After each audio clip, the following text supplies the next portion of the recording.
আমি জীবনে কোনোদিন মওদুদী রহমতুল্লাহ আলাইহি বা মওদুদী মরহুম জীবনে বলি না। কিন্তু সাহাবীদের সমালোচনা যে করবে সে যত বড় বাপের বেটা হোক না কেন তার ব্যাপারে রহমতুল্লাহ আলাইহি চলে না। যে সাহাবীদের সমালোচনা করবে আমি তার দোয়া করবো তার জন্য।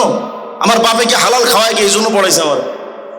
খুব মানে এখানে বসে খুব খেয়াল করছিলাম যে অনেকে মওদুদীর নাম উচ্চারণ করতে গিয়ে আমি জীবনে কোনোদিন মওদুদী রহমতুল্লাহ আলাইহি বা মওদুদী মরহুম জীবনে বলি না।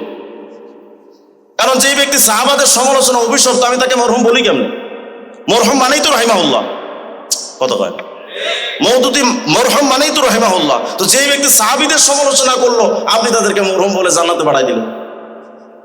এই জন্য আপনারা যারা সামনে আছেন কোন সাহাবী সমালোচকের জন্য দোয়া করা জায়েজ আছে? তাহলে হাত তুলেন, বলেন হে আল্লাহ ওয়াদা করছি আজকের পর মওদুদীর নামের পর রহমতুল্লাহ আলাইহি মরহুম বলবো না। এটা যদি আমার বাড়াবাড়ি হয়ে যায় তো আমি জবাব আল্লাহর কাছে দিব।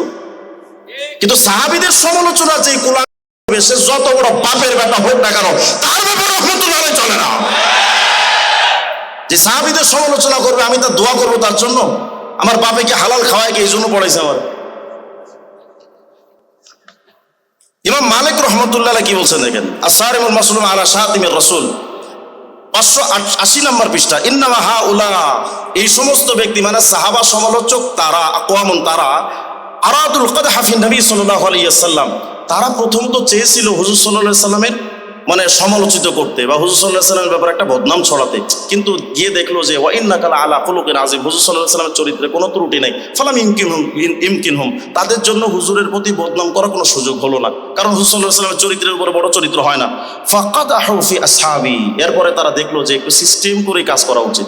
যেমন ইহুদি খ্রিস্টানরা দেখবেন কোরআনের ভুল ধরে না কিন্তু কোরআনের তাফসীরের ভুল ধরে, এবং তারা বলে আগের যুগের তাফসীর চলবে না, যেটা মওদুদী সাহেব বলেছে যে তাফসীরের ব্যাপারে আগের যুগের কিতাবাদি চলবে না। তো কার কিতাব চলবে?